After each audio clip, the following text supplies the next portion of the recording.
Question 1. You are collecting data on a client's vocalizations by marking whether or not the client made any vocal sounds during each 1-minute interval of your session. What data collection method are you using? A. Duration recording. B. Frequency. Count. C. Partial interval recording. D. Momentary time sampling. Answer. C. Partial interval recording. This question asks you to identify a specific type of discontinuous measurement. The key information is that you are checking if the behavior, vocalization, occurred at any point during each 1-minute interval. This matches the definition of partial interval recording. You divide your observation time into intervals, and if the behavior happens at all within an interval, you mark it down. Duration measures how long the behavior lasts, frequency counts every instance, and momentary time sampling checks only at the very end of the interval. Partial interval recording gives you an estimate of how often a behavior is occurring, especially for behaviors that happen frequently or don't have a clear start and stop. If the behavior just has to show up briefly in the time block, it's partial interval. Question 2. What is the primary ethical responsibility of an RBT regarding reporting suspected abuse or neglect of a client? A. Investigate the situation discreetly to gather evidence. B. Discuss concerns with the client's family first. C. Report their suspicion immediately to their supervisor or the appropriate protective services agency as mandated by law and company policy. D. Document concerns in session notes and monitor the situation closely. Answer. C. Report their suspicion immediately to their supervisor or the appropriate protective services agency as mandated by law and company policy. This question addresses a critical ethical and legal duty for RBTs. Mandated reporting. RBTs are legally required to report any suspicion of abuse or neglect of a vulnerable person. You do not need definitive proof to report. Your legal and ethical obligation is to report your suspicion promptly. This involves informing your supervising BCBA or BCABEA immediately or contacting the designated state child or adult protective services agency, following your company's specific protocols and state laws. Investigating yourself, discussing with the family first, or just documenting concerns are inappropriate responses to potential harm.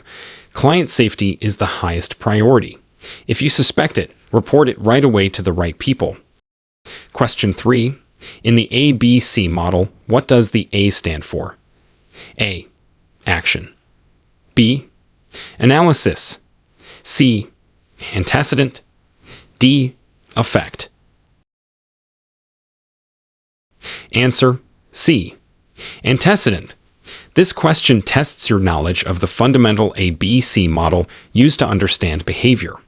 This model breaks down behavior into 3 sequential parts: antecedent, behavior, and consequence. The A stands for antecedent, which is the event, stimulus, or situation that occurs immediately before the behavior. The antecedent is what sets the stage for the behavior to happen. The B is the behavior itself, and the C is the consequence that follows.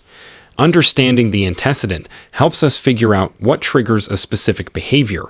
Remember, A comes before B in the sequence. Question 4.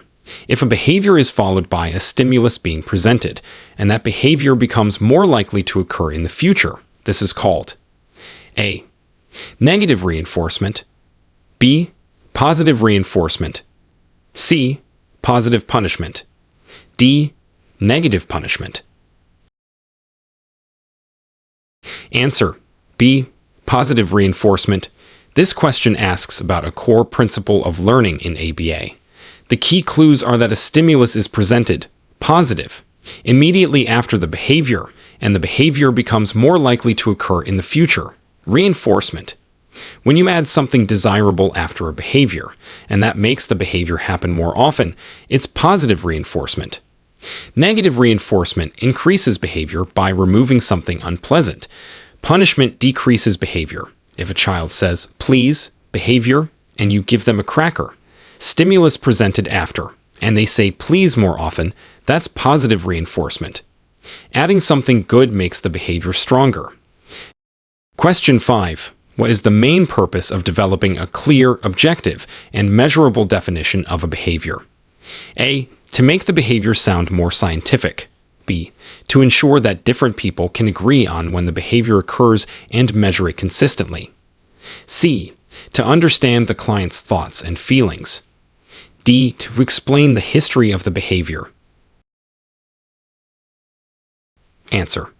B. To ensure that different people can agree on when the behavior occurs and measure it consistently. This question emphasizes the critical importance of good behavioral definitions in ABA. An objective and measurable definition describes exactly what the behavior looks and sounds like in a way that is clear and leaves no room for interpretation. This means that any RBT or observer collecting data would identify and count the behavior in the same way, leading to consistent and reliable data across sessions and therapists. It's about ensuring measurement accuracy, not sounding scientific, understanding feelings, or explaining history. Good definitions ensure everyone is on the same page about what the target behavior is. Question 6. When teaching a new skill, providing a hint or help to the client before they attempt the response is called A. Fading. B. Reinforcement. C. Prompting. D. Shaping. Answer. C. Prompting. This question asks for the term used for giving assistance during teaching. A prompt is any form of assistance, like a verbal cue, gesture, model, or physical guidance, that you provide before or during the client's response attempt to increase the likelihood that they will perform the correct behavior. This allows you to reinforce the correct response. Fading is reducing prompts over time. Reinforcement happens after the behavior. Shaping reinforces approximations. Prompts are the hints that help the client get it right. Question 7. In the ABC model, what does the C stand for? A. Choice. B. Consequence. C. Cue. D. Criteria. Answer. B. Consequence. This question tests your knowledge of the final component of the ABC model, after the antecedent, A, and the behavior, B. The C stands for consequence. The consequence is what happens in the environment immediately after the behavior occurs. Consequences are important because they influence whether the behavior is more or less likely to happen again in the future. Understanding the consequence is key to determining the function of a behavior. A consequence follows the behavior. Question 8. If a behavior is followed by the removal of a stimulus, and that behavior becomes more likely to occur in the future, this is called A. Positive reinforcement. B. Negative reinforcement. C. Positive punishment. D. Negative punishment. Answer. B. Negative reinforcement. This question asks about a principle that increases behavior by taking something away. The key clues are followed by the removal of a stimulus, negative, and that the behavior becomes more likely to occur, reinforcement, when a behavior results in getting away from or avoiding something unpleasant, and this makes the behavior more likely to happen again, it's called negative reinforcement. Positive reinforcement adds something good. Punishment decreases behavior. Hitting a button, behavior, to turn off a loud alarm, unpleasant stimulus removed, and hitting the button more often when the alarm is loud is negative reinforcement. The behavior worked to get rid of something bad. Question 9. What type of data collection measures the time from a specific instruction or cue until the client starts the target behavior? A. Duration. B. Frequency. C. Latency. D. Interresponse time, IRT. Answer. C. Latency. This question asks about a specific time-based measurement focusing on reaction time. Latency is the measurement of the time elapsed from the presentation of a stimulus, like an instruction or a cue, until the client initiates or starts the target behavior. Duration measures how long the behavior lasts. Frequency counts occurrences. Interresponse time measures the time between two instances of the same behavior. If you measure the time it takes for the client to start responding after you tell them to do something, that's latency. Question 10. If a behavior is followed by a consequence that makes it less likely to occur in the future, this is called A. Reinforcement. B. Extinction. C. Punishment. D. Prompting. Answer: C. Punishment. This question asks about a principle that decreases behavior. The key phrase is makes it less likely to occur in the future. Any consequence that immediately follows a behavior and reduces the future probability of that behavior is defined as punishment. Reinforcement increases behavior. Extinction decreases behavior by withholding reinforcement for a behavior that was previously reinforced. Prompting happens before the behavior. Punishment weakens the behavior. Question 11. When teaching a complex skill that involves a sequence of steps, like washing hands or getting dressed, what teaching procedure is commonly used? A. Shaping. B. Generalization training. C. Chaining. D. Discrimination training. Answer: C. Chaining. This question asks about the method for teaching multi-step skills. Chaining is a procedure used to teach a sequence of behaviors, the steps of a task analysis, where each step becomes a cue for the next, and reinforcement is delivered upon completion of the chain or the part of the chain being taught. Shaping builds a single behavior gradually. Generalization training helps apply skills to new settings. Discrimination training teaches responding differently to different stimuli. Chaining is how you teach routines or skills made up of multiple steps. Question 12. What is the primary reason for using reinforcement with a client? A. To decrease challenging behaviors. B. To teach the client to feel happy. C. To make the client dependent on external rewards. D. To increase the future frequency of desired behaviors. Answer: D. To increase the future frequency of desired behaviors.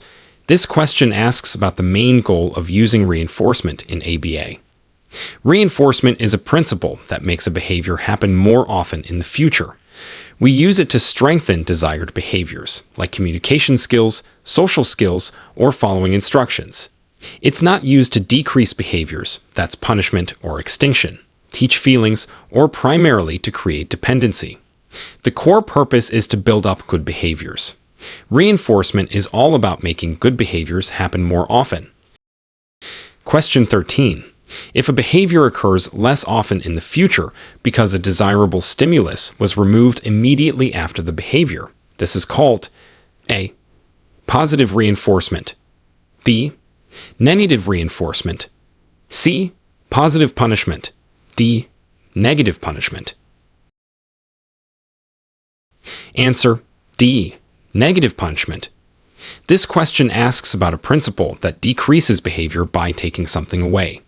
The clues are less likely, punishment, and a desirable stimulus was removed.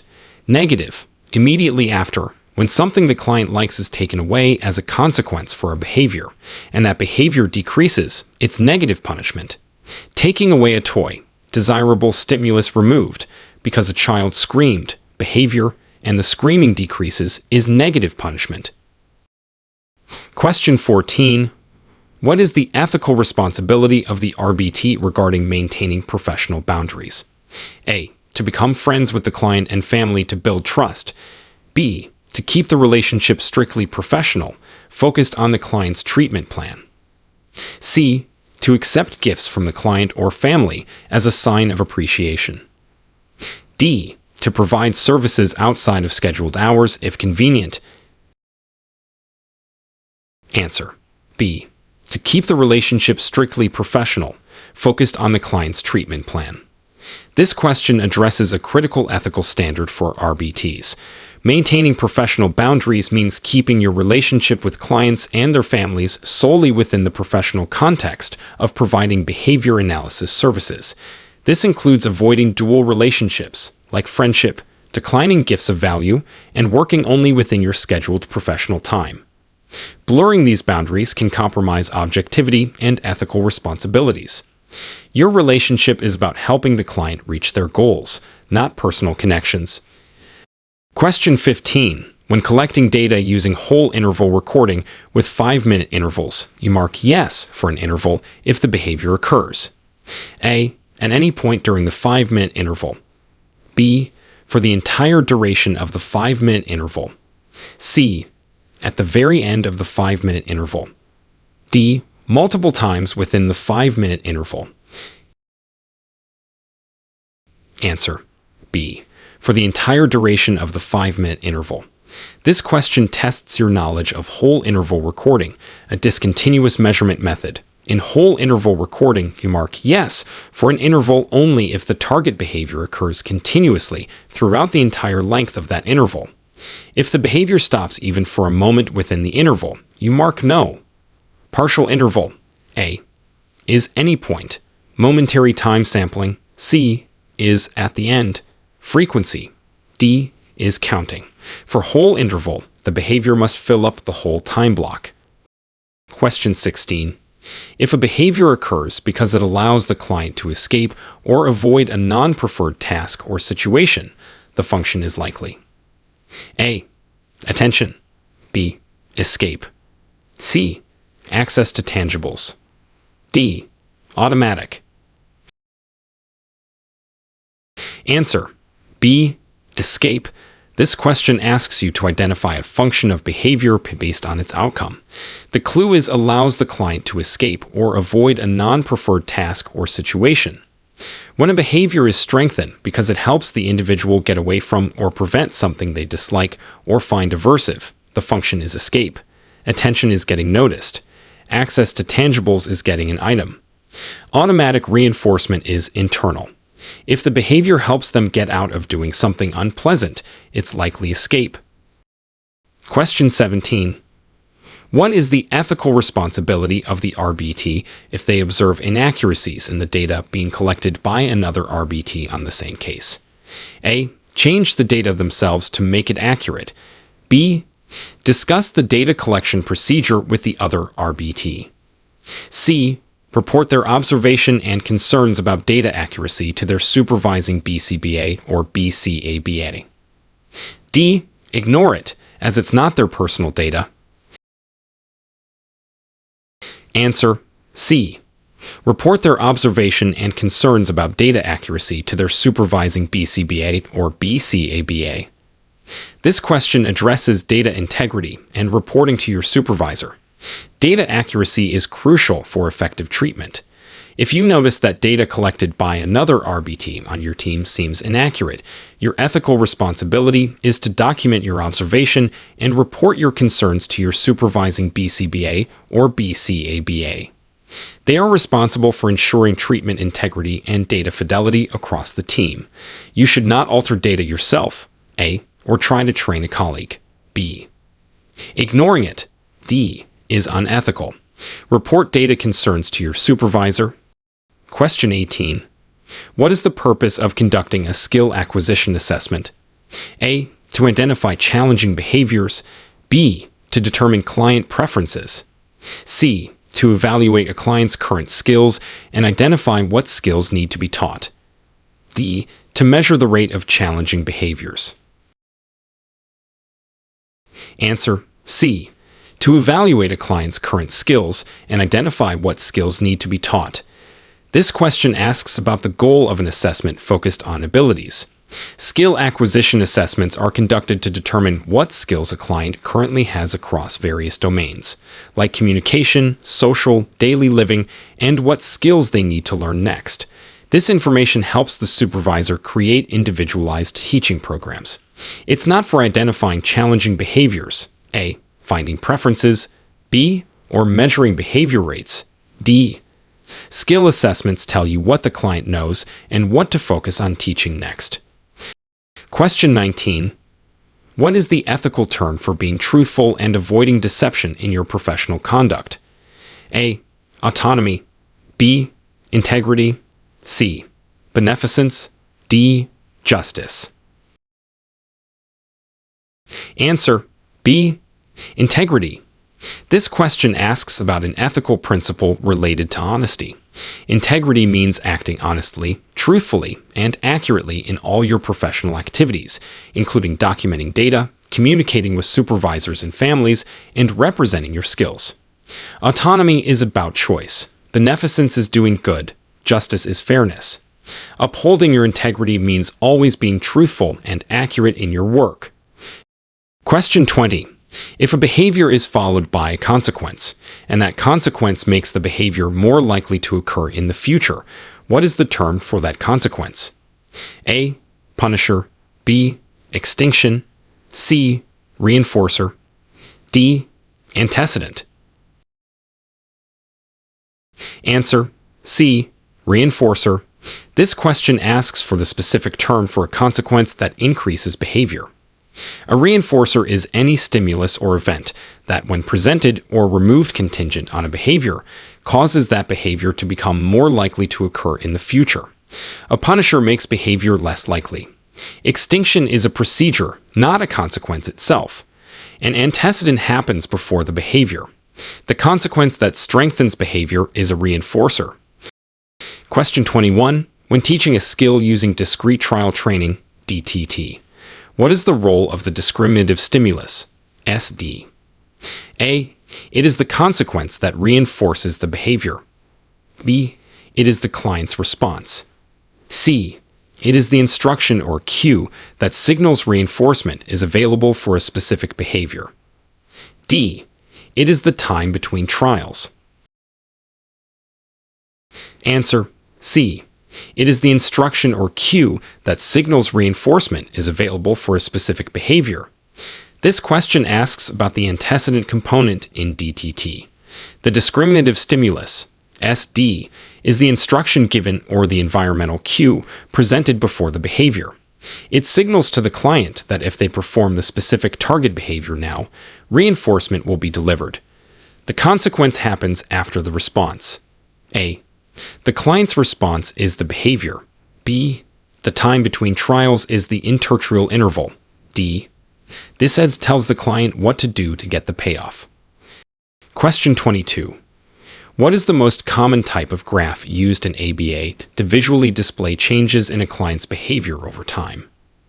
A. Bar graph. B. Pie chart. C. Scatter plot. D. Line graph. Answer: D. Line graph. This question asks about the standard graph used in ABA for tracking progress. Line graphs are the most common because they clearly show trends in behavior: increasing, decreasing, stable, across successive points in time, sessions, days, dates. The x-axis represents time, and the y-axis represents the measure of the behavior. Bar graphs compare categories. Pie charts show parts of a whole. Scatter plots show correlations. Line graphs are the standard for visualizing behavior change over time. Question 23. When thinning a reinforcement schedule, you are changing from reinforcing the behavior. A. More often to less often. B. Less often to more often. C. With more preferred to less preferred items. D. With prompts to independently.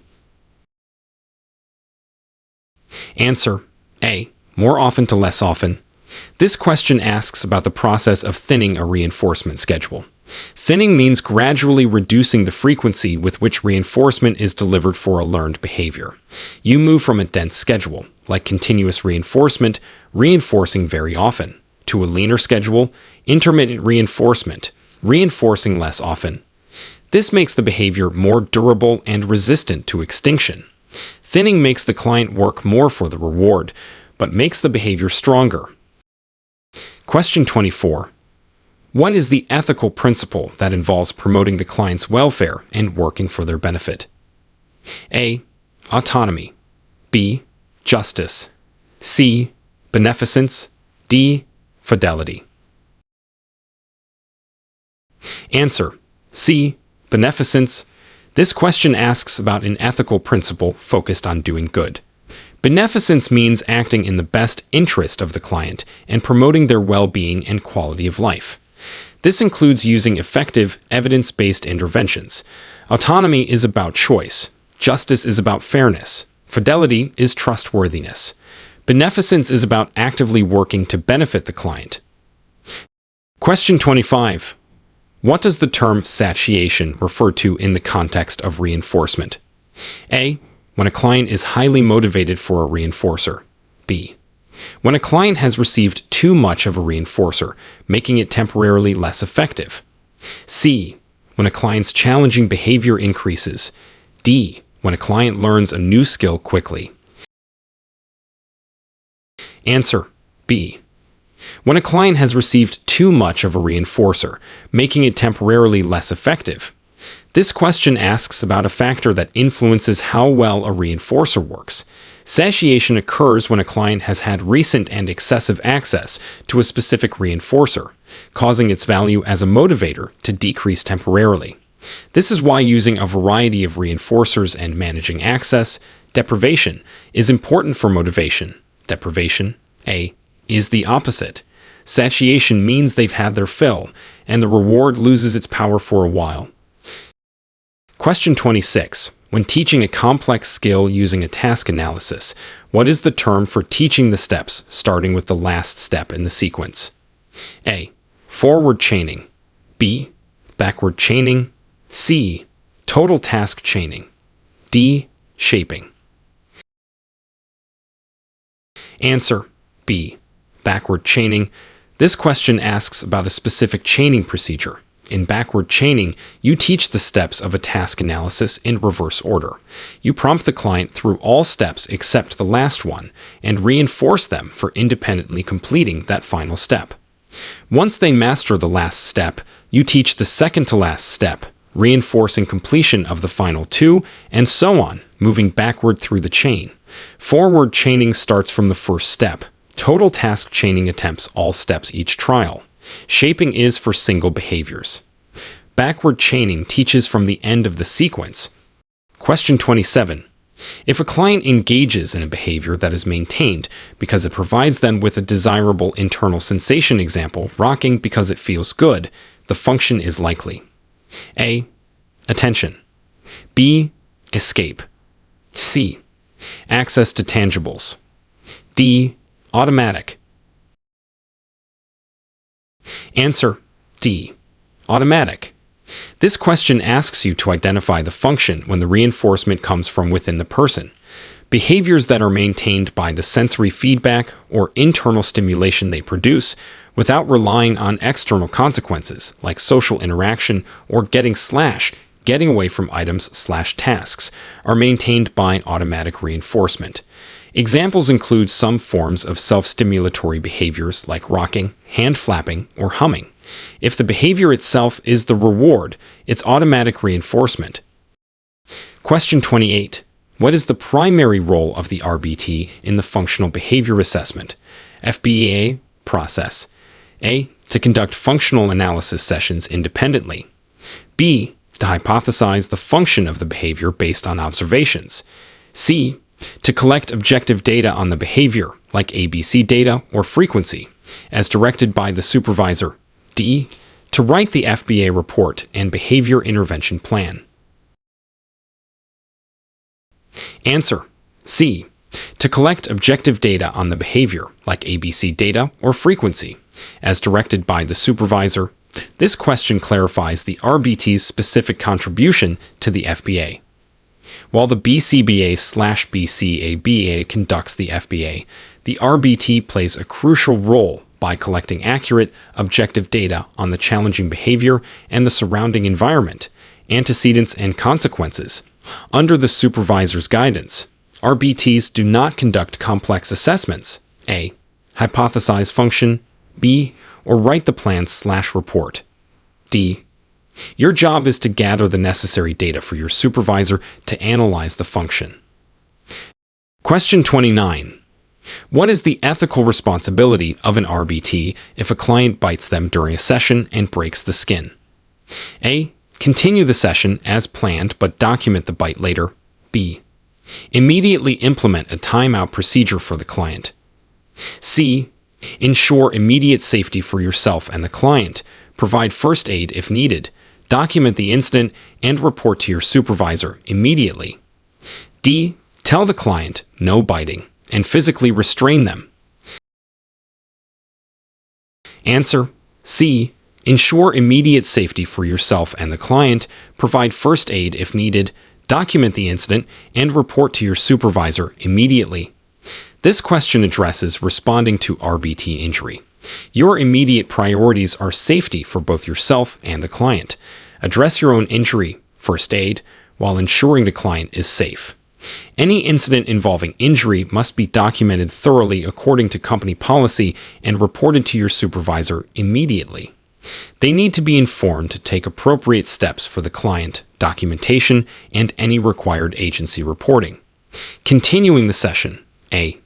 Implementing procedures not in the plan. B. Or using untrained restraint. D. Are inappropriate.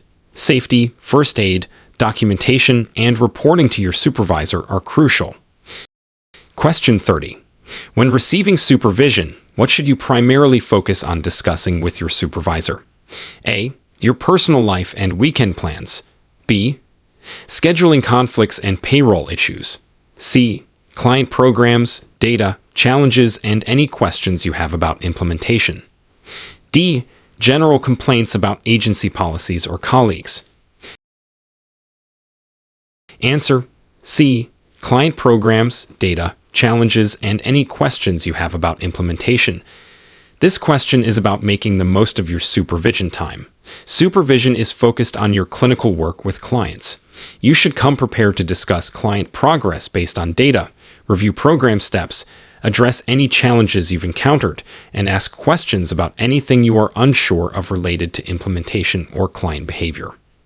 Personal matters, administrative issues, or complaints are not the primary focus of clinical supervision. Use supervision to get guidance and support for your cases. Question 31.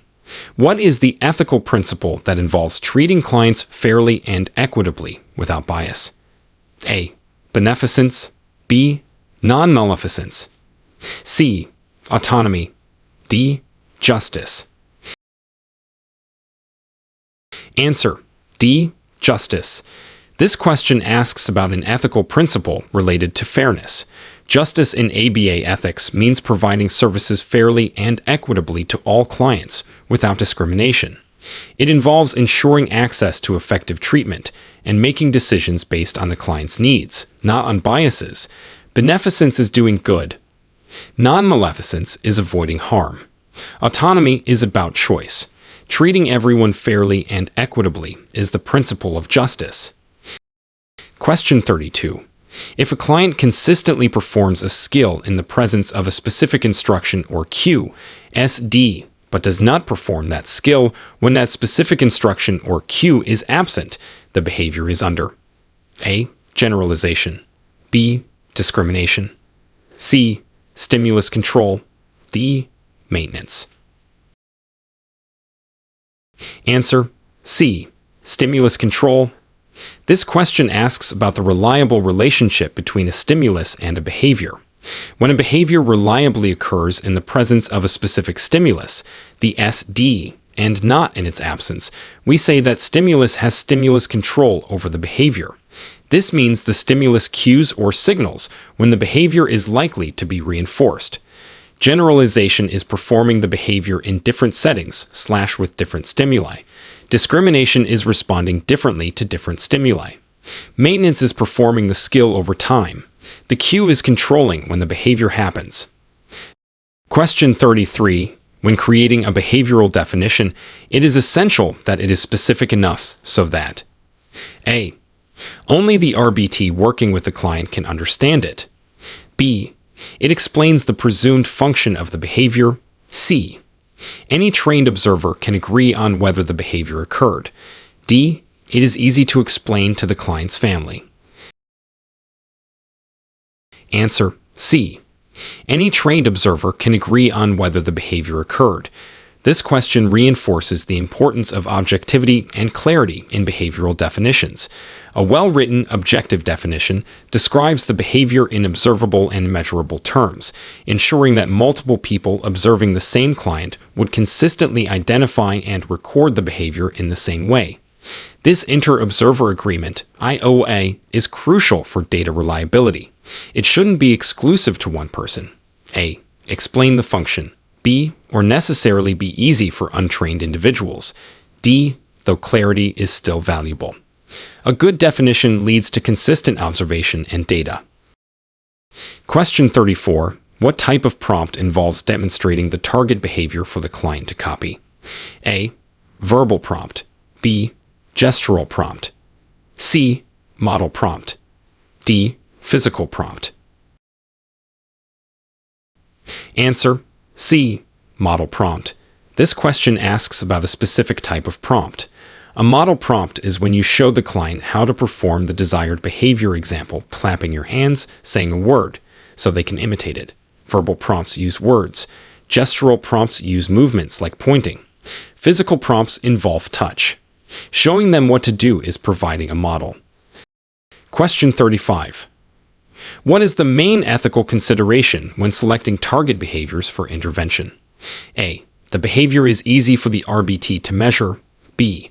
The behavior is socially significant and will improve the client's quality of life. C. The behavior is a common target for clients with this diagnosis. D. The behavior is the most challenging one the client exhibits. Answer: B. The behavior is socially significant and will improve the client's quality of life. This question asks about the ethical priority in choosing treatment goals. RBT focuses on changing behaviors that are socially significant, behaviors that are important to the individual and their community, and that will lead to meaningful positive improvements in their life, independence, safety, social skills, etc. While other factors might be considered, the ethical imperative is to select goals that will truly benefit the client's overall well-being and quality of life. Choose behaviors that matter most for the client's life.